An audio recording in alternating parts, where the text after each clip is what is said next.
Hi guys, Leanne from ATech in Hervey Bay. Today I'm going to show you how to create an email group on the new Konica Minolta i series device.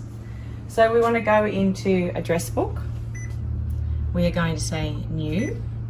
The address type needs to be group. We're going to give the group a name and we're going to call them Awesome. Say OK. We're going to put as a favorite. And then we're going to select the destination and then we choose who we want in that group. So we're going to select that we want these three people. We say OK and we register it.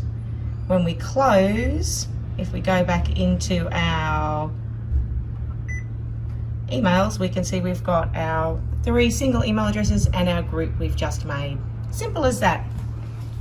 Thanks for watching.